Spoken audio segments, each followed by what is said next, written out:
Let's start with a really quick question for you. What is 73 multiplied by 101? Seriously, just take a second, try to solve it right now in your head. Okay, if you immediately started visualizing a stack of numbers, carrying the ones and doing all that complex addition in your mind, stop right there. The answer is simply 7373. Now, how did I do that so fast? No way. It's not magic. It's just that multiplying any two-digit number by 101 simply means repeating that exact number twice. That is literally it. 73 just becomes 7373. You see, rapid mental math? It isn't some genetic superpower that you're either born with or you're not. It is simply a toolkit. And today, we are going to install that exact toolkit using a classic absolute no-nonsense manual called Calculation Techniques by Berman. So welcome to this explainer. I am so thrilled you're here with us today because we're about to completely upgrade your mental operating system. We are going to take all that math frustration and completely replace it with pure, everyday, blue-collar utility. Because look, this isn't about some esoteric ivory tower theory, right? It is about the practical, boots-on-the-ground math you actually encounter at the grocery store, working in a factory, or, when you're just trying to quickly calculate a discount. Okay, let's dive into this. Here are the specific mental apps we're going to download today. 1. Master Mental Math Hacks. 2. Solving Everyday Percentages. 3. Taming Massive Numbers. And 4. The Reality of Approximation. Let's jump right into Chapter 1, Master Mental Math Hacks. All right, let's look at multiplying a number by 15. The standard way we all learned in school is honestly just tedious. You're stacking numbers, multiplying by 5, trying to carry remainders, multiplying by 10, adding the whole shebang up. It's practically impossible to hold all those temporary numbers floating around in your head. But the Berman way? Oh, it's a total game changer. You simply multiply your number by 10, and then you just add half of that result. Let's try it. Let's do 342 times 15.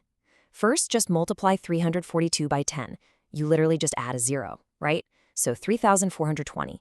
Now, what's half of 3,420? Well, half of 3,400 is 1,700, and half of 20 is 10, making 1,710. Add those two together, 3,420 plus 1,710, and boom, you get 5,130. A super difficult calculation suddenly just becomes basic addition.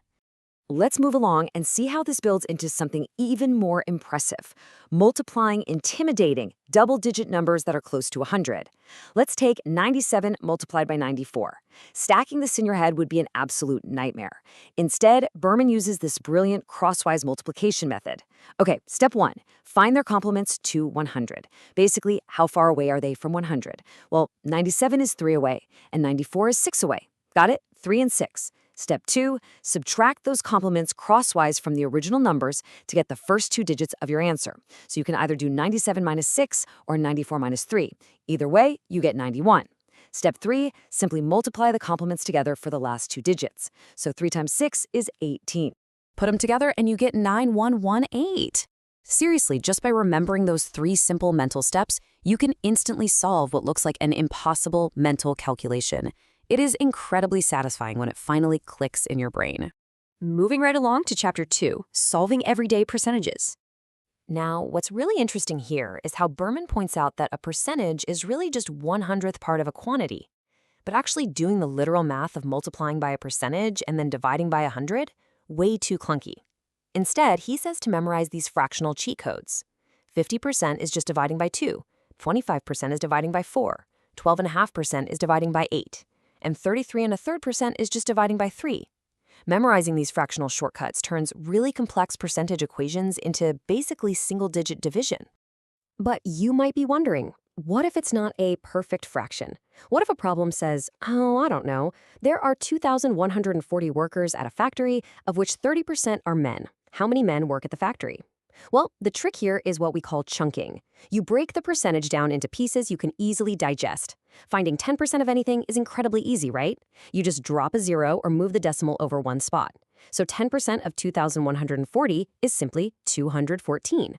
And since 30% is really just 3 10% slices, you simply scale it up. Just multiply 214 by 3. 200 times 3 is 600, 14 times 3 is 42. Put them together, 642 men. By finding that easy 10% baseline first, you can scale up to almost any percentage totally mentally. All right, let's scale things up for Chapter 3, Taming Massive Numbers. Let's consider the distance from the Earth to the Sun. It is 149,500,000 kilometers.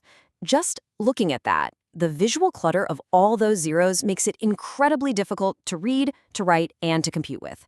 Just imagine trying to multiply or divide that massive number on a piece of scratch paper.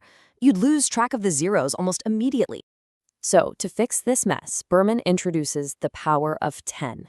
And let me tell you, this is the ultimate mental cleanup tool. It compresses giant figures into a really manageable format. Instead of writing a 1 followed by 6 zeros for a million, you just write it as 10 to the power of 6. The exponent, that little tiny number at the top, it just tells you exactly how many zeros you are hiding. And this brilliantly illustrates why it's so useful.